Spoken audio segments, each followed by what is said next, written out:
Santos do Fundão! Fala, Santidade, tudo bem? Seja muito bem-vindo a mais um episódio do Santos do Fundão. Eu sou Marcos Júnior e antes de conhecermos o Santo ou Beato de hoje, vamos aos nossos recados.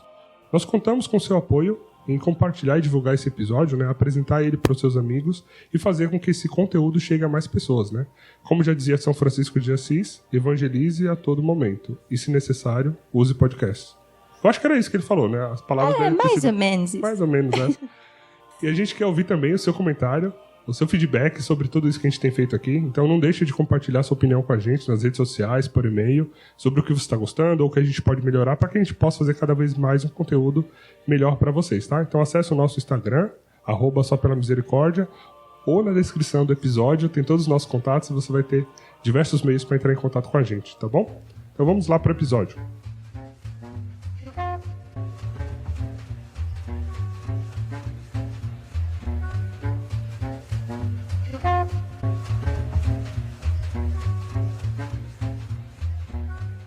E para o episódio de hoje eu estou aqui com Dani Vieira, Tati Boni, Cris Dias. Hoje nós vamos falar de um santo de pureza extrema, alegria infinita. Hoje nosso episódio é sobre São Domingos Sávio, discípulo de Dom Bosco. Então vamos à biografia de São Domingos Sávio.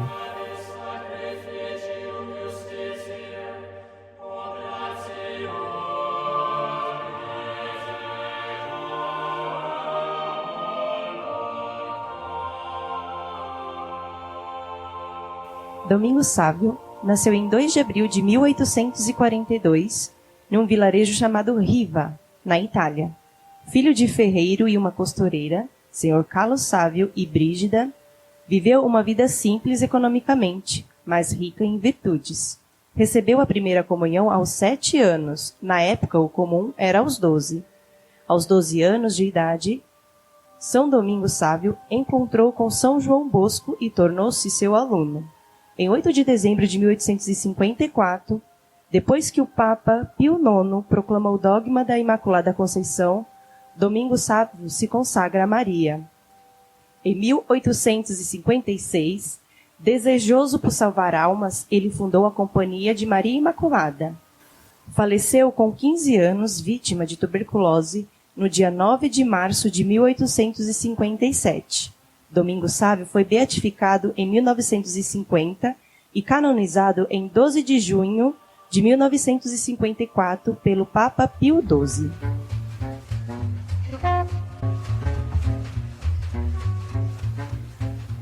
Muito bem. Esse santo já me recorda, algumas coisas lá do meu começo, do meu início da conversão, porque eu lembro que logo quando eu entrei na igreja eu ganhei um livrinho de Dom Bosco, Inclusive a gente tem um episódio sobre Dom Bosco, então volta lá e escuta também depois desse. E lá, nesse livrinho de Dom Bosco, ele citava São Domingos Sávio. E eu achei, naquela época, impressionante a santidade desse menino. E foi alguém que me marcou muito, Então, esse episódio já me traz recordações muito, muito interessantes. Assim, enquanto eu estudava sobre a vida dele, eu ia pensando algumas coisas também nessa minha caminhada. Então deixa eu começar aqui introduzindo também essa parte da família, da infância, e a Cris vai complementando aí conforme ela quiser. Ele era de uma família bastante humilde, bastante simples, o pai ferreiro, a mãe costureira, e era uma família muito pobre, mas de profunda fé, sabe? Eles eram muito católicos, muito cristãos, e isso São Domingos, desde sempre, viu em casa, E é legal que ele cresceu nesse ambiente e aquelas almas eleitas, gente? Então assim, não tem jeito, a gente... sabe que o chamado à santidade, às altíssimas moradas é para todos nós, mas algumas almas Deus pincela e vai puxando mais facilmente, Tem um imã que atrai desde cedo. Então, um episódio também que eu achei curioso é que quando ele tinha 5 anos de idade, ele estava lá na casa dele com os pais, e os pais receberam, viajantes, pessoas estranhas a ele, por exemplo, para jantar em casa. E aí, quando eles sentaram-se de fato para se servir e tal, esse viajante, ele sequer fez o sinal da cruz nem nada e começou a comer, E aí São Domingos Sávio, na hora, ele levantou e saiu, assim, da mesa, Nem comeu nem nada, ele saiu. E a mãe dele, depois, ali, tal da janta, foi lá procurar e entender, o que aconteceu. Mas Domingos, Domenico, em italiano, Domingos, o que aconteceu, Por que você saiu da mesa? Aí ele respondeu, com 5 anos, respondeu pra mãe: ô mãe, você viu que nem o sinal da cruz ele fez pra comer? Ele não deve ser uma boa pessoa. Não nos convém a gente ficar perto de quem não é bom, cristão, né? Então ele já saiu correndo ali com 5 anos de idade, imagina. E vocês, como foi se tornar amiga de São Domingos Sávio? O que vocês acharam interessante na vida dele? Com certeza, se você pesquisar, a primeira coisa que vai vir lá é dizendo que ele ia para a igreja rezar, e quando chegava lá a igreja estava fechada, ele ajoelhava e ficava rezando até a igreja abrir, né? Diferente de nós que chega ali faltando 1 minuto para começar a Santa Missa. E o interessante é que ele chegava e se não tivesse aberto ele ajoelhava para rezar, não importa se estiver chovendo, nevando, frio, calor. Nevando, tá? Nevando. E essas, eu vou chamar de virtudes, né? Porque ele tinha um jeito de viver. Nós estamos falando de uma pessoa que morreu com 15 anos. Então, tudo que a gente contou, ele fez só até os 15 anos, né? E o quanto ele tinha um comportamento, uma personalidade, que eu fico pensando na educação do lar, como que foi. Porque uma criança que chega antecipado na missa, provavelmente não deve ir sozinho, né? Já deve ir acompanhado de alguém. Mas ainda que fosse sozinho, alguém ensinou ele a chegar antes na missa, a, se a igreja estiver fechada, se ajoelhar lá e ali rezar, a servir na igreja, né? Porque ele desde pequenininho ele gostava de servir, ele estava ali para ajudar, ele recebeu a Eucaristia, né, antecipadamente comparado a outras pessoas. Então essas virtudes dele, assim, de comportamento, essa história que o Marques contou, lembra o comportamento dele que Dom Bosco já via quando ele já estava mais velho, até na escola, dele não se misturar com más companhias, da personalidade dele de sempre apaziguar as brigas. Então tudo isso é uma coisa que com certeza ele foi aprendendo também nessa convivência. Qualquer lugar que a gente for ler sobre a família vai dizer que a família dele era muito fervorosa, muito, muito católica, de muitos valores. Não diferente de outros santos, ele rezava o terço todos os dias, né? Comungava também com frequência a confissão. Então, acho que esses hábitos ali inseridos na vida dele desde criança foram algo tão enraizado, já tinha o desejo dele de querer viver tudo isso, mas acho que foram hábitos tão enraizados no contexto daquela família que fez com que em pouco tempo ele alcançasse a santidade, né? Por isso que Deus levou ele, porque o que ele tinha que fazer, ele fez no tempo que foi suficiente. Foi suficiente, né?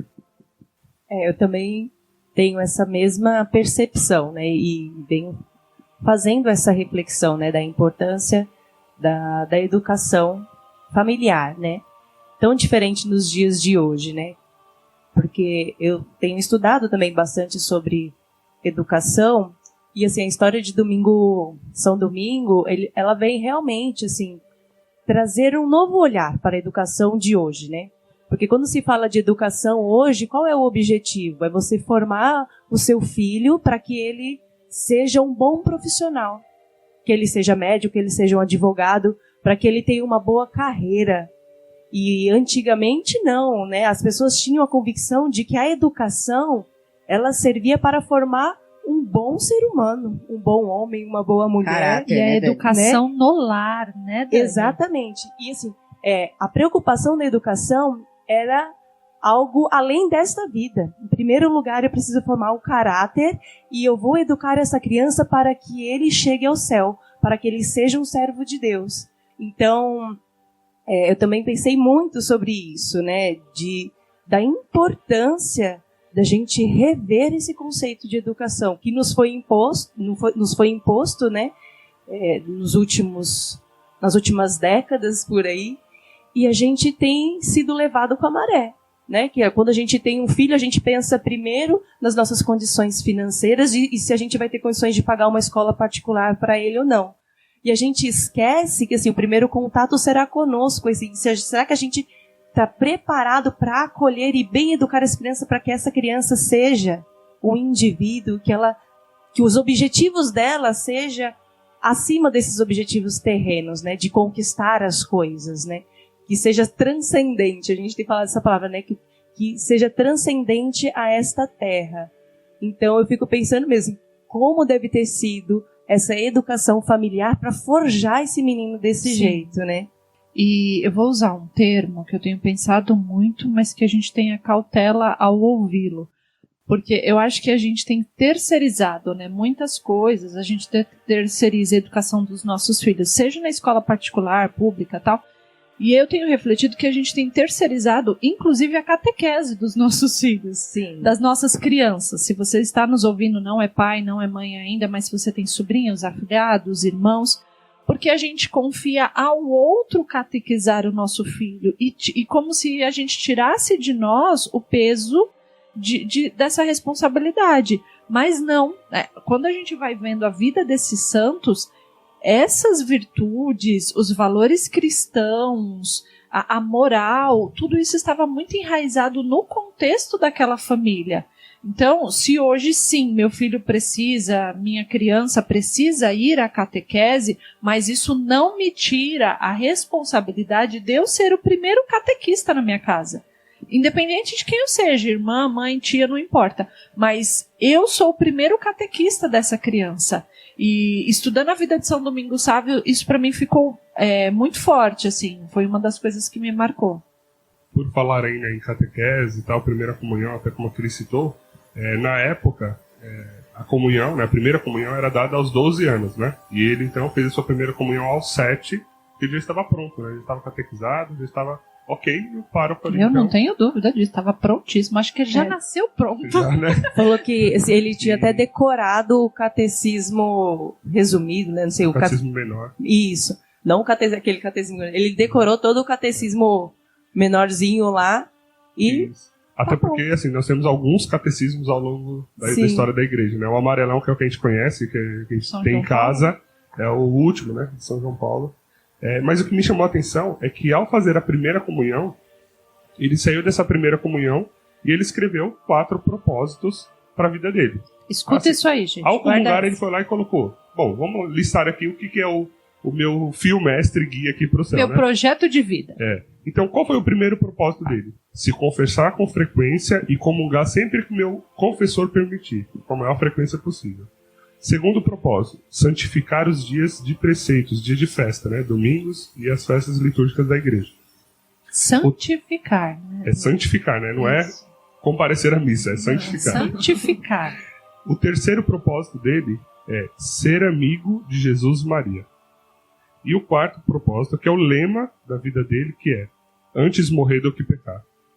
E isso era algo que fazia parte das orações dele. Ele falava assim: Senhor, me afasta do pecado, ao ponto de que se o Senhor vê que eu estou indo pecar, pode me matar, pode me levar, assim, me leva, naquele momento, porque eu prefiro morrer do que cometer um pecado sequer. E é lindo ver assim que uma criança de 7 anos, ao receber na Eucaristia, anota num caderninho dele. Então ele já tinha um hábito ali de registrar algumas coisas, né? Com 7 anos. Com 7 anos, né? Registrou. Né? Olha o propósito que o camaradinha faz. Registrou ali 4 propósitos. E a gente sabe, hoje a igreja tem um mandamento, né? Guardar domingos e festas. Mas ele faz aquele propósito algo dele. Quero santificar os dias festivos, os domingos. Então ele tira do algo maior e ele traz para a realidade dele, para a vida dele. Gente, sem comentários. Imagina para uma criança também, né, que tem as suas amizades, né, brincadeiras e tal. Entre os seus propósitos colocar, né, ser amigo de Jesus e Maria. Não é só entrar no piloto automático, né? Como a gente fala, né? Já tô aqui na igreja e tal, então naturalmente eu sou amigo. Não. O ser amigo é aquele que você recebe em casa, é aquele que você fica feliz e se alegra ao ter contato com ele, é aquele com quem você conversa, com quem você conta suas confidências, seus problemas, suas alegrias, você sorri junto, você brinca com eles. Então acho que ele levava a palavra amigos de Jesus e Maria a sério, né? Amigo de verdade, né? Então, melhores amigos, né? Alguém com quem ele vai conviver com muita frequência. E confessar-se muito frequentemente, né? Não é frequente, é muito frequentemente. Eu fico imaginando uma criança de 7 anos, gente. Vai com essa santidade vai confessar o quê? O que me chama a atenção na vida dele, um dos episódios que chamou muito a minha atenção e eu fiquei bem pensativa, é a autoridade, né, que ele tinha. Foi o episódio de quando o menino foi visitar e trouxe revista com fotos ruins, né? Assim que dizia lá, fotos ruins. E ele Chegou lá e eu lembrei muito de Jesus, né? Quando Jesus chega lá e fala, faz aquela, não, aqui é a casa do meu pai, né? Chega no templo, muito, né? Muito. E ele diz assim, você sabe muito bem que um olhar é suficiente para manchar as vossas almas. E ainda assim você vai festejar seus olhos sobre isso? Então imagina a autoridade dele falando isso e sem medo de perder as amizades, sem medo do que vão pensar. Ele poderia ser, não, vou me encaixar no clubinho aqui, quero fazer parte. Não, né? Ele honra os propósitos dele, ele é fiel aos propósitos dele. E ele é tão fiel que, por exemplo, ele tinha um desejo muito grande de ser sacerdote, né? E para isso ele precisava estudar. Então, como naquela época, né? Ele tinha que andar muito para chegar na escola. Ele andava pelo menos aí de 7, 10 quilômetros por trecho, né? Então 20 quilômetros no percurso total, para ele poder chegar e voltar da escola. E ele não sabia descrever as paisagens que ele encontrava no caminho. Por quê? Ele abaixava a cabeça e ele ficava fixo ali, com o olhar só no caminho até a escola. Porque ele falava que ele não queria corromper o olhar dele, a visão dele, com as coisas do mundo. Ele queria preservar o olhar dele para contemplar a Deus e a Maria quando ele chegasse na igreja. Então, para a escola, ele baixava a cabeça e ia lá, 5 km, 10 km, tranquilo, só olhando para o chãozinho de terra. Voltava, beleza. Por quê? Porque os olhos dele eram fixos em Maria. E uma pessoa, como a Tati falou assim, de muito propósito, né? Porque ele tinha determinação, né? Amiga, eu pensei isso hoje. Eu falei assim, gente, ele é total Santa Teresa d'Ávila, porque ele tinha essa determinação desde que nasceu. E ele não se desviava daquilo, ele tinha determinação. E como é lindo ver Dom Bosco falando dele. Porque Dom Bosco foi a primeira pessoa que escreveu a biografia dele, e Dom Bosco sempre, ao reler a biografia, chorava muito, porque era uma vida diferenciada, né? A gente vai chegar, acho que mais pra frente, nesse encontro com Dom Bosco, mas assim, era esse menino que tinha propósito, que tinha determinação, e ele tinha, vou chamar isso de virtude, mas assim, ele não desviava, ele não perdia o foco. Então, se alguém vinha, por exemplo, nessa história aí da revista e tal, não, ele não saía do foco. As oportunidades para ele surgiam como surge pra gente. Mas ele não perdia o foco. Então, quando ele estava na escola, era o recreio, o horário de brincar com as crianças, ele sempre tinha o tempo dele para ir na capela. Porque o primeiro projeto de vida dele era ser amigo de Jesus e Maria, então ele tinha que ir na capela, né? E ele fazia isso com muita naturalidade, com muita espontaneidade. Tudo que se lê a respeito dele, né? Dom Bosco fala isso e outras pessoas também, que ele era muito disciplinado, que ele buscava boas amizades, que ele era estudioso, que ele sabia que para alcançar o propósito dele, que era ser padre, que era ser santo, ele tinha esse propósito. Ele tinha que estudar, ele não poderia perder tempo com outras coisas, mas ele não deixava de brincar, e ele tinha uma alegria, né, uma coisa de respeito, uma ternura. Era um menino muito bem educado, né? Educado no sentido da palavra mesmo, de que foi educado a isto, né? E assim, exemplo dele a gente pode pegar, né, para nossa vida. Que a gente tem um propósito de santidade de ir para o céu. Mas o que a gente escreveu e quais são os caminhos que a gente reflete para a nossa vida para a gente alcançar esse propósito? Ele lá foi muito decidido. Eu quero ser santo, então eu vou fazer isso, isso, isso e isso. Então, assim, serve para a gente refletir hoje que, assim, o seu propósito é santidade. O seu propósito é ir para o céu. Mas quais são os passos que você vai ter que tomar? Você já escreveu? Você já sabe o que você tem que fazer diariamente, ou semanalmente, mensalmente, para alcançar esse objetivo? Para não se desviar. Porque a gente coloca o objetivo, mas a gente não descreve como alcançar esse objetivo. E o moleque ensina pra gente com 7 anos de idade isso. Isso quando a gente coloca o objetivo. Porque estudando a vida de Sávio, eu lembrei de uma conversa lá em casa esses dias, em que o Gabriel, a gente estava conversando sobre céus, vida de santos, não sei o que, o Gabriel falou assim, mamãe, mas se o purgatório já é um lugar que eu vou passar, mas vou pro céu, tá bom, purgatório, né? Eu falei, não. Você tem que desejar o céu. E o quantas vezes esse é pensamento nosso, quantas vezes eu já pensei isso lá, não, mas se eu chegar no purgatório já tá bom. Não, que soframos o que temos que sofrer aqui, né, como Domingos Sávio teve aí a sua morte, prematura, talvez muitos podem dizer, mas que a gente sofra o que tem que sofrer nessa vida porque nós somos dignos do céu, nós não devemos nos contentar com menos. Já dizia Marx, dá mesmo trabalho sonhar grande, sonhar pequeno. Exatamente. Então sonhemos com o céu, desejemos o céu. E já dizia Marx, não, já dizia Carla Putz, né, que a gente gravou recentemente, o recém-beato Carla Putz, que já no leito de morte, praticamente, ele falou, eu ofereço esses sofrimentos, né, pela igreja, pelo Papa, porque eu não quero ir pro purgatório. Isso. Meu destino é o céu. É o Então, céu. Fomos criados pro céu, essa é a nossa gente. certeza. Não é fugir do inferno, né? É ir para o céu. É diferente. São caminhos bem distintos, né? Eu acho que muito Opostos. bem opostos, né? É porque às vezes tem gente que põe como meta, né? Não ir para o inferno. Ir para o céu é diferente de não ir para o inferno, né? Sim. E muito da história aqui de Domingo Sábio, querendo ou não, se passa no oratório de Dom Bosco, né? Ali em Turim. Então eu acho que é importante a gente também colocar como é que foi esse encontro, para a gente ir trazendo também esses episódios dentro do oratório e tal. E como eu comentei, né, Domingos, ele tentando estudar e tal, e não tinha condições financeiras dos pais para manter ele nos estudos e tudo direitinho. Então, ali na escola que ele estava, ele não pôde continuar. E aí o pároco, então, amigo dele, comentou de Dom Bosco. Que Dom Bosco tinha um oratório, né, tinha uma escola que preparava os meninos, não só intelectualmente, mas espiritualmente também, e não tinha custo algum. Então, o pai de Domingos Sábio aproveitou que eles iriam até uma cidade vizinha, que teria uma festa lá, alguns eventos lá, e Dom Bosco estaria lá. Então ele correu e se apresentou ao Dom Bosco, pedindo, né, que ele o aceitasse na escola de Turim. Foi bonito ver, porque enquanto ele falava, né, desse desejo de ser sacerdote e tal, e que ele queria entrar na escola, meio que já tentando convencer Dom Bosco ficou olhando para ele, né, medindo o menino ali do chinelo ao último fio de cabelo. E aí quando o Domingos Sábio terminou, Dom Bosco falou para ele, eu acho que eu tenho aqui um bom tecido em minhas mãos. E aí o Domingos perguntou, mas tipo, tecido, né? Pra que é o tecido? Ele falou, para fazer um lindo traje, uma linda veste e presentear Nosso Senhor. Aí Domingos então falou, ok, então eu serei o tecido e você o alfaiate, né? Faça esse traje aí, ou seja, me salve e me leve nesse caminho de santidade, né? E aí então Dom Bosco queria testar ele. Dom Bosco falou, tá bom, mas vamos ver então se você tem essa vocação mesmo para entrar no colégio. Vamos ver se você consegue estudar direitinho. Aí Dom Bosco pegou um livrinho que ele tinha na mão, entregou para Domingos Sábio e falou o seguinte, ó, leia essa página aqui e essa, que amanhã eu vou te fazer algumas perguntas sobre ela. E aí, você me respondendo ok, eu te levo pro oratório, né?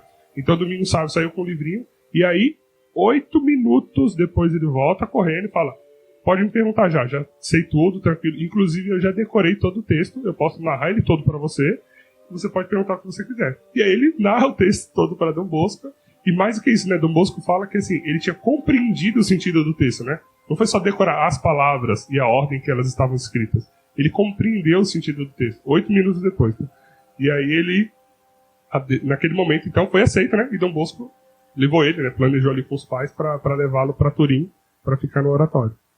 Só preciso dizer que ele bateu o recorde de Chiara Lucci. Chiara era 25, né? Chiara foi marcada pelos 25 minutos. Se você não entendeu a piada, vai no episódio dela, escuta o episódio dela, porque Domingo Sábio foram só 8 minutos. Foi suficiente, 8 minutos. E o quanto nesse encontro, né, de Dom Bosco com Domingo Sábio, nesse encontro fala, faz-me santo, né? Ensina-me a ser santo. Gente, que coisa profunda, né? E como Deus preparou, de fato, todo o caminho de Dom Bosco, quanto Dom Bosco foi fundamental na santidade desse menino, apesar de já ser um menino ali lapidado por Deus para ser santo, mas o quanto Dom Bosco foi fundamental. E outros meninos que conviveram com Dom Bosco também, né, tiveram aí um caminho de beatificação ou alcançaram as virtudes necessárias. E aí vale a pena, não tem como ouvir a história de São Domingos Sábio se não conhecer a de Dom Bosco, porque uma coisa está muito ligada à outra e o quanto Dom Bosco teve esse papel fundamental. Para esse menino chegar nele e falar, faz-me santo, aconteceu, né? Estamos aqui falando dele. E ainda nesse encontro, né, de Dom Bosco com o São Domingos Sábio, Dom Bosco diz assim sobre a entrada de São Domingos no oratório. Louvei o seu propósito, mas exortei-o que não se inquietasse, porque no meio da agitação interior não se conhece a voz do Senhor, que pelo contrário, eu queria em primeiro lugar uma constante e moderada alegria, e aconselhando-o a ser perseverante no cumprimento dos seus deveres de piedade e de estudo, recomendei-lhe que não deixasse de participar sempre no recreio com seus companheiros. Então essa foi o pensamento, né, e a fala de Dom Bosco para São Domingos Savos a partir desse encontro. Assim, eu acho que o maior, assim, além do objetivo de ser santo e desses propósitos a seguir, o que Domingos Sávio também tinha muito claro para ele, que só existia o caminho, né? Ele só conseguiria atingir esses objetivos, esses propósitos, se ele imitasse a Cristo. Então, em tudo, ele desejava imitar a Jesus. Então, e aí aconteceu um fato na escola que alguns meninos fizeram uma travessura lá, né? Eles infringiram a regra, que era colocar, não sei, pedras, colocar algumas coisas na estufa da escola, que isso era proibido. Fizeram tudo de um jeito para culpar o São Domingo, né? E aí o padre, ele sabia que não tinha sido eles, mas assim, todas as provas estavam direcionando para ele, então ele não tinha o que fazer. Então ele pediu para que São Domingo se ajoelhasse lá, deu, né, a maior bronca nele, corrigiu ele com severidade.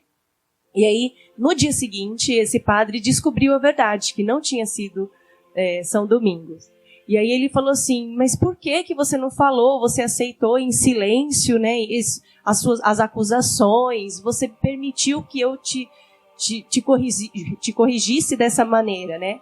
Aí ele falou assim, porque eu tinha que imitar Jesus, né? Quando Jesus foi acusado, ele não abriu a boca. E São Domingos sabe, ele foi acusado injustamente e não abriu a boca. Então, assim, ele buscava imitar Jesus em tudo, né? E aí ele também era tão piedoso com os outros, ele sabia que, assim, esses meninos que aprontaram, eles seriam expulsos. Porque lá, se você infringisse a regra, você seria expulso. E ele falou assim, que ele era mais fácil receber perdão. Então ele assumiria a culpa para que os outros não fossem expulsos, né? Que era a primeira vez, né, que ele estava aprontando exatamente, algo, seria assim, a primeira dele, seria perdoável, né? E os outros que já tinham infringido, eles seriam... Então, assim, ele não queria o mal daqueles que fizeram mal a ele. E ele buscou imitar Jesus o tempo inteiro, né? De não abrir a boca mesmo sendo acusado injustamente. Isso com 12 anos, 10 anos, 11 anos. Eu vou repetir isso várias vezes, porque, gente, é isso. A gente tem um sofrimento ali, ao invés de nós pensarmos, né, que esse sofrimento é a nossa cruz, que esse sofrimento vai nos trazer salvação, que vai nos levar para o céu. Não, a gente murmura, a gente reclama, né? Olha a maturidade, a sabedoria, como ele era agraciado. Eu quero usar essa palavra. Ele era agraciado em entender que ele precisaria imitar Jesus para chegar ao céu. Eu não aguento. Não tenho maturidade para esse problema. Isso que a gente fala é para realmente a gente se inspirar e aprender com ele, né? Não é para ficar ditando regras morais, não, é para você falar, olha como o poder da oração e a intimidade com Jesus e Maria fez ele ter essa maturidade tão nova, né? E amar os inimigos também, né, Marx? Porque assim, né, vamos colocar aqui esses garotos, nesse momento, eram inimigos dele. E o que ele pensou? Não, ele foi muito Jesus. Foi Jesus do templo, foi Jesus quando olha ali pro que da cruz ao lado e fala, daqui a pouco estarás comigo no paraíso. É muito Jesus, gente. E assim, uma confirmação, né, de que ele buscava imitar Jesus foi a descrição que Dom Bosco falou dele. Dom Bosco disse assim, descobri naquele jovem uma alma segundo o Espírito do Senhor e fiquei bastante maravilhado ao comprovar o trabalho realizado pela graça divina em tão tenra idade. Então, assim, é você olhar para uma criança e ver na criança o Espírito de Deus. Assim, é a imagem e semelhança, né, em tudo, nas virtudes, no coração, graça, nas intenções. né? Né? A Tati falou, e através da graça, porque a gente sabe que sozinho uma pessoa cheia da graça de Deus mesmo. E além de tudo isso, né, se não bastasse todas essas virtudes, esse amor, essa profunda oração, ele ainda tinha dons místicos, né? Só que isso, para ele, não era algo transparente, assim, ele não entendia que era algo tipo, sobrenatural, vamos dizer. Porque até na biografia, né, Dom Bosco conta que certa vez ele encontrou Domingos, né? Deu o trechinho aqui. Eu encontrei Domingos na capela, onde ele falava e depois calava, como se ele estivesse esperando uma resposta. Entre outras coisas, ouvi claramente essas palavras: sim, meu Deus, já vos disse e vos digo de novo, amo-vos e quero amar-vos até a morte. Se verdes que nos hei de ofender, envia-me a morte, sim, antes morrer do que o pecado. Lembra daquele primeiro propósito lá na comunhão, né? O quarto propósito, então era isso. E aí Dom Bosco viu aquilo, né? Esperou ele terminar esse momento de oração e perguntou para ele, né? Domingos, o que tá fazendo, né? Aí ele falou: pobre de mim, vem-me uma distração e naquele momento eu perco o fio das orações. Parece-me ver coisas tão belas que as horas fogem do meu controle. Ou seja, ele entrava em êxtase e ele nem via, né? Ele falou assim: eu começo a ver coisas tão belas, tão bonitas e eu não sei mais, eu não tenho referência do tempo, né? O tempo passa ao ponto de que eu não sei. Além disso, né? Outro dom também dele, né? De ter algumas visões, né? Deus revelava algumas coisas, né? Porque no próprio processo... Profetizava ele, né? Ele profetizava. E no próprio processo também, né? De investigação para elevar o Domingo aos altares, a irmã dele comentou que certa vez, ele estava comentando, né? Que certa vez ele chegou para Dom Bosco e falou o seguinte: olha, eu preciso ir lá para minha casa, porque a minha mãe, ela tá muito delicada, ela tá muito doente e a Virgem Maria quer curar ela, então eu preciso ir lá. Dom Bosco perguntou: mas como que você recebeu notícias dela, né? Tipo, da onde que veio isso aí? Você não teve visita nenhuma? Não chegou nada para você. Aí ele falou: não foi ninguém que falou, mas eu sei. E como o Dom Bosco já conhecia, né, esses dons dele, deu a permissão e até pagou a viagem para ele voltar para casa para cuidar da mãe. E a mãe dele estava grávida, né, e sofrendo bastante, com muitas dores, um monte de questões assim, relacionadas à gestação. E aí quando ele chegou lá para ver a mãe, ele abraçou ela fortemente, deu um beijo e ele colocou no pescoço dela como se fosse o que ficou do abraço, misticamente, foi como se fosse um escapulário de Nossa Senhora. E aí, quando o médico chegou para examinar a mãe dele, viu que ela estava plenamente bem, recuperada, 100% tranquila. E aí, o que ele falou para a mãe dele foi: mãe, aproveita esse escapulário e sempre que alguém estiver precisando e estiver sofrendo, né, precisa de cura, tipo, empresta o escapulário, passa a graça pro outro, sabe? Tipo, não vamos guardar ela aqui com a gente, não. Então, para a vizinhança toda, na época, a mãe dele ia emprestando esse escapulário e as mulheres, principalmente as gestantes, né, iam se curando. Tanto é que hoje ele também é conhecido, né, como um dos padroeiros das grávidas, né, das gestantes. Aí só um detalhe completando essa história que o Marcos falou: após a visita de São Domingos Sávio à mãe dele, a irmã dele nasceu. Então foi nesse dia que a irmã dele nasceu, no dia 12 de setembro. A irmã Catarina. Eu fico pensando, né? A gente tá conversando aqui e a gente tem confundido. A gente quer falar de São Sávio, a gente fala Dom Bosco, e aí fala Dom Bosco, fala São Sávio. E eu fiquei pensando, né? Como essa história de santidade foi tão misturada, né? O quanto Dom Bosco foi essencial para a santidade de São Sávio, mas o quanto este menino também foi essencial para a santidade de Dom Bosco, né? Claro, Dom Bosco já era uma referência, mas assim, a maneira que Dom Bosco fala dele, né? E a Cris falou que ele se emocionava. Então, assim, eu acho que São Sávio parecia também ser uma referência, né? Eu acho que Dom Bosco olhava pelos escritos. Parece que Dom Bosco olhava para São Sávio como o próprio menino Jesus. E aí, do jeito que a gente está aqui, falei: gente, esse menino tem só 7 anos e a gente tem 30 e tantos anos nas costas e não fez nada. Eu acho que, sabe, Dom Bosco falava assim: meu, esse menino tem 12 anos, ele está querendo ser santo, meu, então eu também tenho que ser santo, né? Exatamente. Assim, não é, se esse menino entra na igreja tal hora, sai tal hora, assim, eu com 30 anos sou exemplo, então eu também tenho que fazer isso, né? Então, assim, eu acredito que a convivência dos dois, né, foi uma ajuda mútua aí de santidade, né? Talvez foi um aprendizado mútuo, né? São Dom Bosco foi o alfaiate, mas esse tecido aí, ó, serviu também de muita coisa para a santidade de Dom Bosco, né? E me vem nessa relação dos dois a palavra amor filial, né? Eu acho que a relação de amor de Dom Bosco para São Domingos Sávio devia ser uma relação linda, de paternidade, no sentido mais profundo, assim, de paternidade Deus e Jesus, sabe? Deus e nós. Porque a gente percebe lendo o que Dom Bosco fala de São Domingos Sávio, a emoção, o carinho, o afeto nas palavras. Não é à toa que ele chorava toda vez que ele lia novamente a biografia que ele mesmo escreveu, né? Ele já sabia de tudo, não ia encontrar novidade nenhuma, e se emocionava todas as vezes, né? Então, que lindo! Pra você ver. E além disso, né, a mãe de Dom Bosco também, você vê, quando as virtudes, né, a santidade chega a tal ponto, ela transborda e todo mundo vê de longe, né?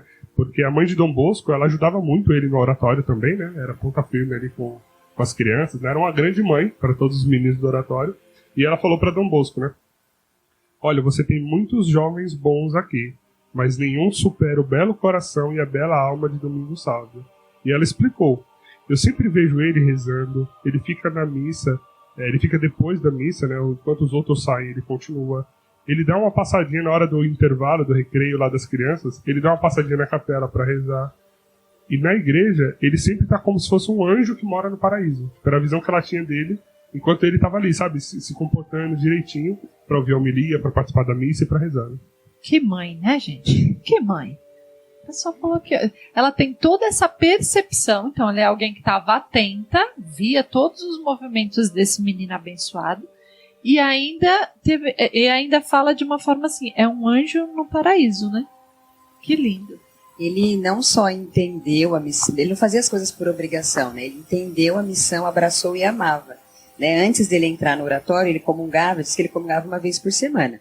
E depois de ouvir uma homilia sobre os sacramentos, ele escolheu um padre como confessor, e a regularidade, né, dele começou a aumentar. Então, depois disso, ele começou a comungar diariamente, e ele tinha uma intenção especial ali pela Eucaristia, né? E Dom Bosco, acompanhando tudo isso, sempre via que quando ele andava na rua, se passasse um sacerdote com Jesus Eucarístico, ele se ajoelhava na rua, gente, sem vergonha, sem pensar no que os outros, né?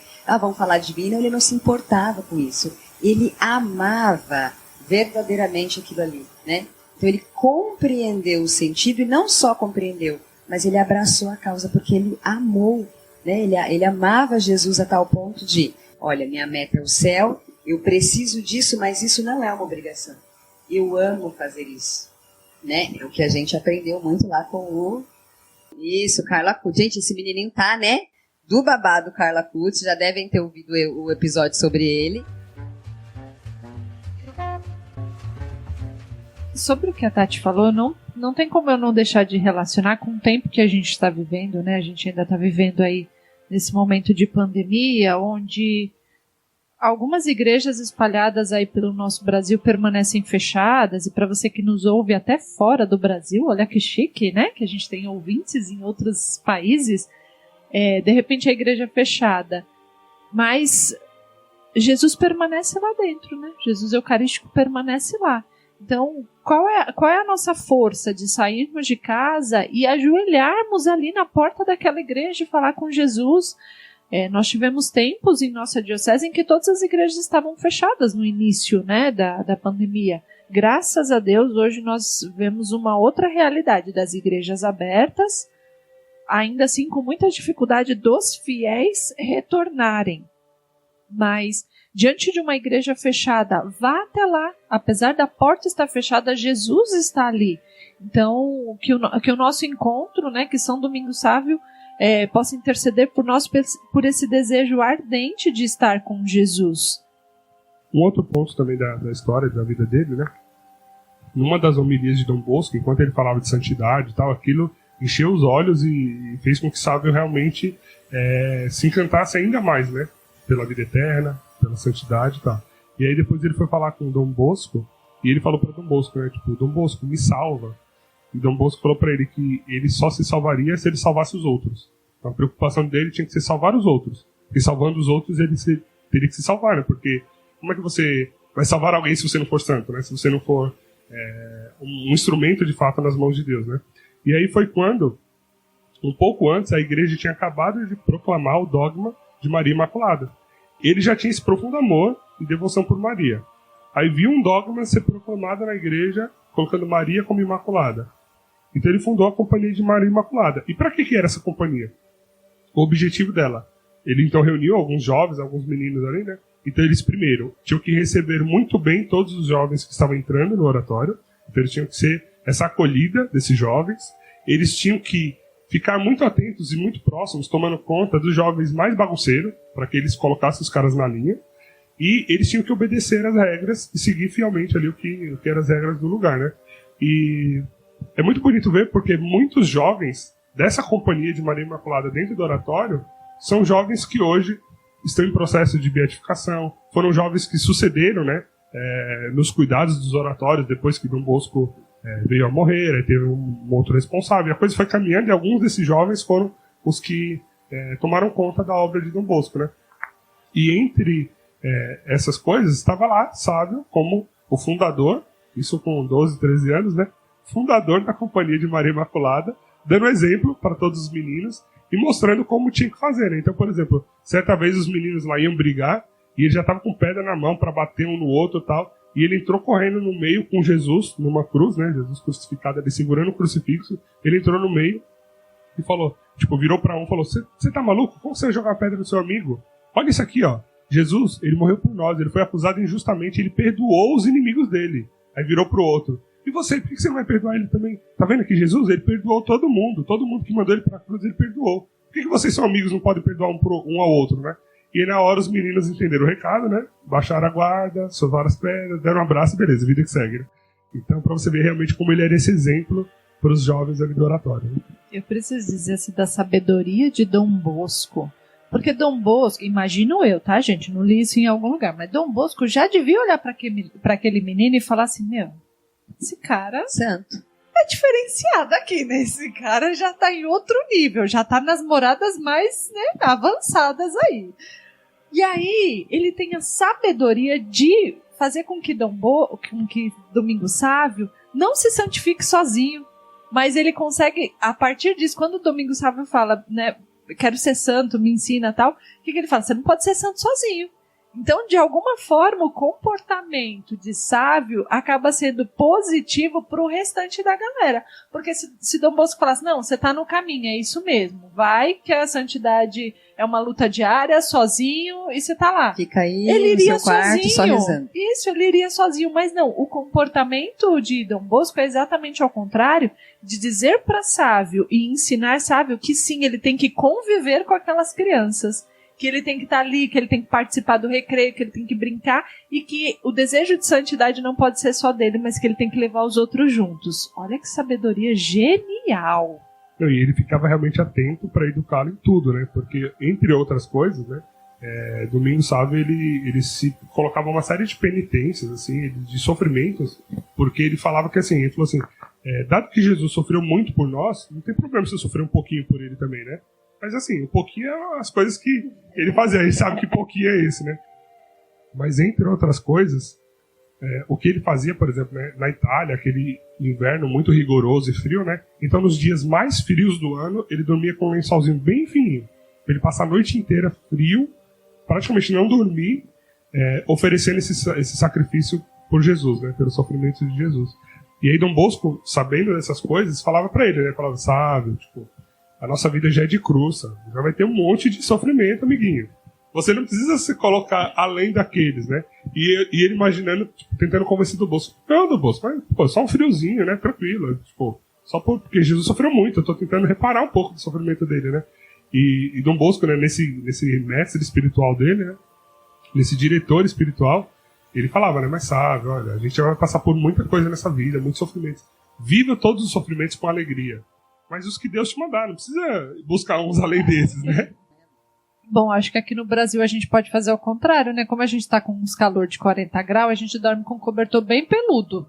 Sem ventilador, sem nada. Sem ventilador, sem janela fechada, bota o cobertorzão lá e vamos ofertar. Pra suar mesmo. E antes de encaminhar para a morte dele, eu ainda quero falar de um episódio, né? Só para ressaltar a confiança dele, né? João Bosco, vem cá. Dom Bosco, vem cá, vamos ali comigo, né? E percorreram ali alguns apartamentos, tal, alguns prédios. Chegou num determinado apartamento, o que Sávio fez? Bateu na porta, e saiu. E aí, quando Dom Bosco entrou, tinha um rapaz lá, moribundo, né? Que estava ardentemente clamando a presença de um padre para poder confessar-se. Né? Então, com certeza, a Nossa Senhora lá citou no vidinho dele, ei, vai lá no apartamento 23, bloco 5, leva Dom Bosco lá, né? E ele confiou no que ele ouviu. Né? E muitas vezes Jesus fala conosco, Nossa Senhora, os santos, né? Nossos anjos, fala conosco que a gente não obedece, a gente não faz, a gente não dá um recado para uma pessoa, a gente não intercede, né? E ele, com apenas 10, 11, 12 anos, tinha esse olhar, tinha essa sensibilidade, tinha essa confiança. Quando Dom Bosco perguntou para ele como você sabia, ele humildemente desconversou. Ele não quis exaltar que ele tinha o dom, que Maria falou com ele, que, né, não, eu falo assim, Maria, imagina, né, pode ter sido Maria, pode, né, que ele não queria exaltar isso, gente. Ele tinha, além de tudo isso, ele tinha essa humildade. É um item interessante das regras, né, do... Como é que chama mesmo? Dessa companhia de Maria Imaculada, que eu achei muito interessante, como o Marcos falou, né, das regras da casa e de acolher. Tem aqui, que serve bastante pra gente, para que a gente medite, né? Ocupar bem o tempo e serem vigilantes para detectar e inutilizar a ação dos maus elementos que pervertem os demais. Então, gente, é utilizar bem o tempo, não é desperdiçar o tempo com bobagens, né? Eles tinham a noção de que cada tempo, que cada minuto nesta terra poderia ser utilizado para salvar almas, para estar mais próximos de Deus, ou até mesmo para se divertir, porque eles brincavam, mas assim, de maneira sadia, né? Esse negócio de ser vigilantes, a gente vai na missa, a gente reza, mas aí chega uma oportunidade, né, de fazer uma coisinha errada, a gente finge que não sabe, estamos lá com o pezinho no pecado, né?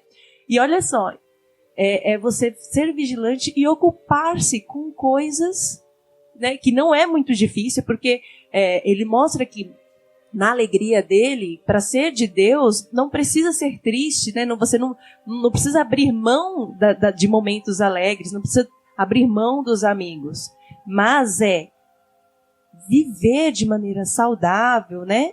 E ajudar com que esses amigos também não se percam. Gente, isso tem que permanecer no nosso coração, né? O que a gente tem feito com o nosso tempo? E é interessante ver, né, a expressão realmente como é forte que ele usa, né? Ser vigilante para inutilizar a ação dos que estão indo para o pecado, vamos dizer assim. Então ele foi esperto, cara. Detectou o mínimo sinal de pecado, vamos lá e corta o mal pela raiz. Não deixa acontecer, vigilantes, não. Né? Por isso que ele usa o termo vigiar, porque se não vigiar, a gente perde essas coisas simples, que às vezes são as pequenas que nos levam à perdição. Essa frase da Dani me lembrou no mosteiro do meu diretor espiritual, debaixo de cada relógio tem uma placa com a frase: cada hora é importante, a última hora é fatal. Porque pode ser a sua última, né? A gente não sabe, então, né? Cada hora é importante. Debaixo de cada relógio tem essa frase, gente. Então você vai olhar a hora, você já tem um lembrete na hora. Opa, peraí. O que eu tô fazendo, né? O que eu fiz nessa minha coisa última útil? hora? É o vigilante total, né? Deve ter gente que ao entrar no mosteiro lá já fica de olho assim, pô, não vou olhar pro relógio não, senão vou tomar um tapa na cara aqui, né? Até o relógio te bate. Eu nem pergunto a hora. Não, deixa acontecer e depois a gente vê o que tá atrasado. E essa vida, né, de uma adolescente, né, que chegou ali até quase os 15 anos e tal, olha como ele foi conhecido, né? O Papa Pio XI definiu ele como o grande gigante do espírito. Dado esse amor todo que ele tinha, né, pela vida eterna, pela oração, né, ele foi elevando a alma dele, elevando o espírito dele para se configurar cada vez mais a Cristo, né? E isso foi uma marca registrada aí na vida dele que foi reconhecida por Pio XI. E é uma contradição essa frase, porque no estereótipo ele era miudinho, né? Magrinho. E ainda sobre os dizeres dos papas, né? Sobre São Domingos Sávio, tem duas colocações que eu achei bem interessante. Uma é do Papa São João Paulo II, que ele diz na homilia, em uma das homilias em 1997, ele diz: com efeito, em todas as idades pode e deve se dar testemunho de Cristo. o compromisso do testemunho cristão é permanente e cotidiano. Ele diz isso a respeito de São Domingos Sábios, né? Que em todas as idades nós podemos e devemos dar o testemunho de Cristo, e que São Domingos conseguiu fazer isso de forma cotidiana.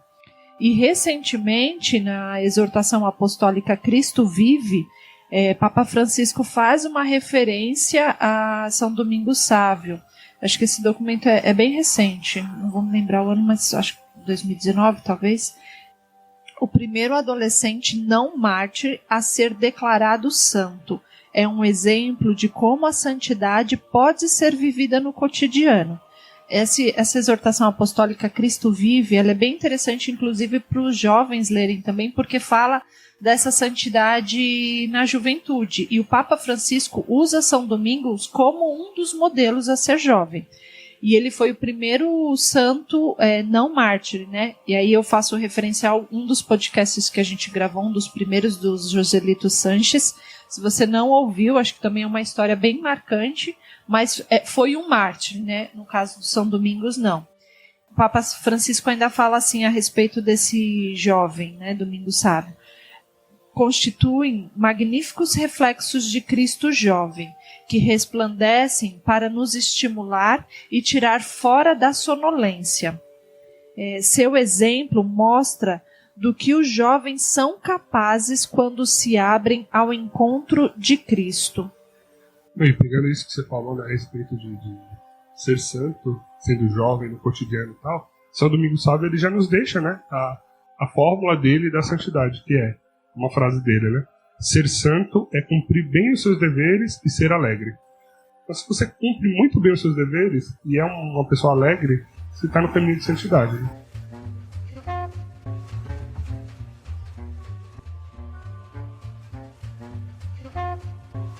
Então, como a gente já falou aqui, ele faleceu muito jovem, né? Com 15 anos de idade.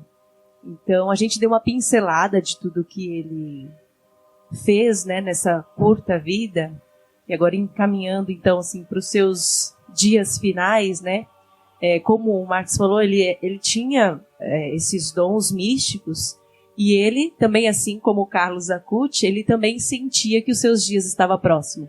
Não só o dele, mas também, né, teve uma carta que ele mandou para um dos amigos dele, falando que o amigo dele não retornaria para o oratório, e de que o dia dele, que a carcaça dele já não aguentaria mais ficar neste mundo. Então ele acabou pegando uma enfermidade lá, né, no caso a tuberculose, no oratório, e voltou para casa para passar os últimos dias. E aí ele falou com Dom Bosco, ele se despediu de Dom Bosco, falou assim: então a gente não vai mais se ver aqui, eu te vejo no paraíso, né? Não foram com essas palavras, né? Mas dando a entender que assim, ele já sabia que ele iria, e ele estava com muita alegria, né? Porque ele via o paraíso, ele sabia que tinha algo esperando por ele já estava preparado para ir para o céu. E aí ele deu tchau pro Dom Bosco e falou assim: até logo, nos vemos no paraíso.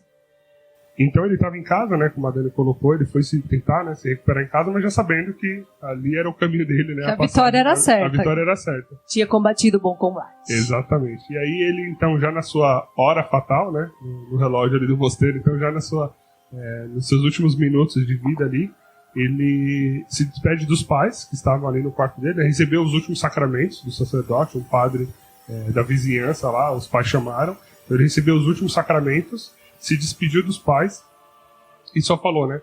Que coisa tão formosa eu vejo. Então, assim, ele já via as portas do paraíso abertas para ele, né? E aí, então, ele veio a morrer. Um menino que até o último minuto de vida teve experiências místicas, né? Como essa de ver o paraíso esperando por ele. É até difícil, né? De você imaginar o que será que ele viu, né? Essa é a pergunta que não quer calar. Eu falei, nossa, tipo, o que ele viu? Como que a gente não... Eu fico imaginando o entusiasmo desenhar dele, porque ele já era um menino alegre, né? E em vida ele já era alegre. Imagina ele A tá lá se expressão, despedindo e tal, e ele fica, Começou que a ver a lindo, portinha, que né? lindo, Começou a ver a portinha né? aberta, né? Jesus lindo, pleno, luz.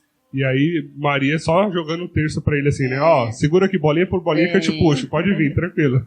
E aí, assim, foi um período de sofrimento, né? Mas relata que, assim, mesmo sendo sofrido, né, ele passando por dores, foi um momento de muita calma, né, de muita paz, né, e de alegria, porque ele sabia que a vitória era certa para ele ali naquele instante. Então é aquilo que a gente vive falando aqui, né, de dar sentido aos sofrimentos e saber que você fez da sua vida o que Deus queria dela, né? Você seguiu na sua vida os planos de Deus para a sua vida. E aí ele morreu assim, com um sorriso no rosto, mesmo tantos sofrimentos. E ele ofertava esses sofrimentos também, né? Pelas almas, pela igreja. E foi para o paraíso. Morreu vendo o paraíso. E a gente não costuma meditar muito na morte, né? Mas a cada episódio que a gente vai estudando a vida do santo, talvez sempre me volta esse mesmo pensamento aqui na minha cabeça, que é assim, se você parar para pensar, o momento da morte deveria ser o momento mais feliz da sua vida, né? Porque você está entrando na vida eterna. Se você fez tudo direitinho e você caminhou rumo, né, ao céu, então não deveria ser um momento triste, né? A gente às vezes não compreende bem o momento da morte, mas é uma coisa que cada vez mais estudando a vida dos santos eu fico pensando nisso, né? Que a morte de fato deveria ser o momento mais alegre da nossa vida, que no exemplo que eu estou dando aqui estão morrendo, tá, gente? Eu sei que para os familiares é difícil. Perder alguém, para todos nós, é muito difícil quando a gente perde alguém. Ou não deveria mas ser, não deveria né? ser também, não deveria. Né? Porque você sabe que a pessoa tá lá, né? Ela, enfim. Vou sentir falta dela aqui, ok, mas eu vou viver a vida eterna com ela. Não saudade, é tão simples, né, assim, tá, gente? Mas deveria ser. Ter saudade não desespero, né? Então é isso aí. Falando dessa reflexão sobre a morte, né? Por que fica-se tão desesperado? Porque a gente perde o tempo que a gente tem aqui na Terra com outras coisas, com as futilidades. E a gente sabe que no momento da morte a gente não fez o que a gente deveria ter feito. Né? Então, assim, por que a morte é um desespero? Porque a gente acha que ela está longe, e aí quando ela chega, a gente olha para a nossa vida e fala assim, não fiz nada de bom dessa vida, né? E aí, essa reflexão é importante, né? De como a gente tem gasto a nossa vida. Né? Se a gente morre daqui 1 hora, a gente está pronto para isso? Né? É muito importante essa reflexão mesmo, né? Então, espero que vocês também aí possam refletir um pouco mais, né? Toda essa reflexão aqui profundíssima que a gente comentou aqui a respeito da morte. E agora, eu quero perguntar para vocês o que então a gente aprendeu com o Domingo Sábio, né? O que vocês aprenderam com o Domingo Sábio? Ter uma meta, escrever os passos que farão, né? Eu chegar até aquela meta, os propósitos, e vigiar nesses propósitos. Eu pego isso aí pra mim também, então eu aprendi o que a Tati aprendeu. E aí eu aprendi também, mexeu bastante comigo, quando ele fala, né, faz-me santo, e ele diz isso a um sacerdote. Eu costumo dizer assim, a Tati já falou isso pra mim, que eu tenho uma necessidade de direção espiritual, né, a minha alma deseja direção espiritual. E eu sinto falta desse cuidado, de um zelo do sacerdote pela minha alma. Então, recentemente, o meu diretor espiritual ele fez um caminho de peregrinação para o Caminhos da Fé, e ele ficou 15 dias fora. Ontem, quando eu fui me encontrar com ele, eu falei, eu descobri que a minha alma é dependente do seu sacerdócio. E de verdade, assim, eu digo isso até emocionada. Porque é um desejo de me confiar a ele, né? De estar-me entregue e saber que ele vai me levar para outro caminho que não tem outro caminho que não seja o céu, né? Eu estou sob a responsabilidade dele. Então, São Domingo Sávio aguça em mim esse desejo no mais profundo assim do meu ser de me deixar ser confiada a um sacerdote, porque Dom Bosco fez isso com ele.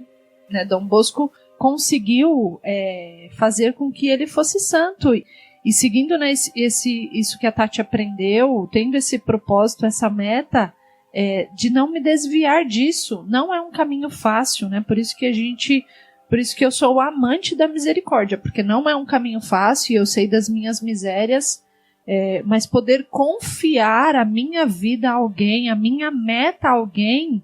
E não é que eu estou depositando toda a responsabilidade nesta pessoa, jamais. Mas é poder dizer, ajuda-me a ser santo. É isso que eu quero. É um caminho de humildade. Você reconhecer que você precisa de alguém para te ajudar nesse caminho. Faz-me santo, Padre Agostinho. Essa coisa da meta é bem visível, né? Desses propósitos. Mas o que ele me fez refletir também, que é a frase, né, muito conhecida dele, né, antes morrer do que pecar. E assim, como eu desejo, né, eu peço a intercessão dele, eu desejo tanto ter essa aversão, né, aversão que fala, né, aversão ao pecado. Eu desejo, porque às vezes a gente gosta do bendito do pecado, a gente não quer largar o bendito do pecado, e é esse pecado que nos afasta da graça de Deus. Então, assim, eu desejo assim, meditar nessa frase a cada dia, porque é o afastamento do pecado, né? Essa vigilância que me aproxima de Deus. Cada vez que a gente peca, a gente dá um passo para trás, a gente se afasta de Deus. E como que a gente vai se aproximar de Deus? Deixando de pecar.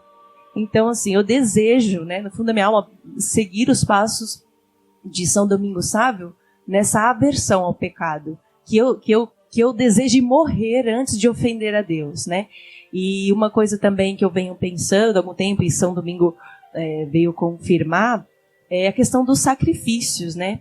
De quanto o sacrifício, a gente se sacrificar, né, as mortificações, nos ajudam nesse caminho de santidade. Porque para a gente se fortalecer contra o pecado, a gente precisa fortalecer a nossa alma, que só vem através das mortificações. Porque o pecado nada mais é a gente deixar o nosso corpo, né, as nossas vontades, os nossos desejos nos conduzir. E as mortificações ordenam isso. Né? Quando você é capaz de se mortificar, você vai se fortalecer e vai começar a dizer não àquilo que não lhe faz bem. Vai começar a se fortalecer e dizer não àquilo que te afasta de Deus. Vai dizer não àquilo que te desvia do seu propósito, que é o céu. Então são esses aprendizados e esse é o meu pedido a São Domingos Sávio para todos nós. Amém, eu aceito. Amém, eu também, Dani. E só pegando o seu gancho da aversão ao pecado, eu refletindo aqui que o pecado, ele rompe a nossa amizade com Deus, né? E pensando nessa palavra, né, nessa expressão assim, romper a nossa amizade com Deus, nós realmente buscarmos ter essa intimidade com o Senhor a ponto de assim, tê-lo como nosso amigo. A gente não quer magoar um amigo. A gente não quer romper uma amizade com um amigo. Né? Quando às vezes você discute com alguém, briga com alguém, fica chateado, fala assim, não, vou lá fazer as pazes. Né? Então é isso. É não querer romper essa amizade com o Senhor e permanecer na intimidade. Né? Aí você vai, né? Aí a gente vai conseguir ter essa aversão. Não. Ai, Deus vai ficar chateado comigo. Ai, meu Deus, não fica não. Deus não fica chateado não, por favor. Ai, não vou pecar. Né? Essa é coisa simples, assim, do dia a dia, mesmo, trazer para o dia a dia. Eu acho que isso ajuda, facilita.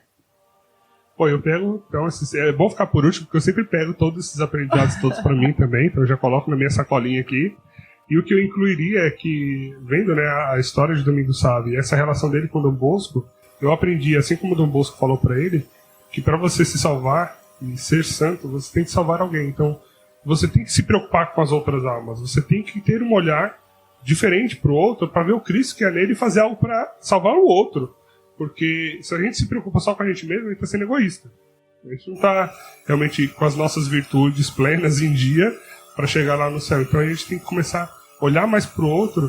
E como ele fez, né? Assim, eu não preciso fundar nada, tal. Se der, gente, amém. Vai lá, funda, manda ver. Eu te apoio, viu? Eu te apoio. Se precisar de alguma coisa aí, conta com as nossas orações no mínimo.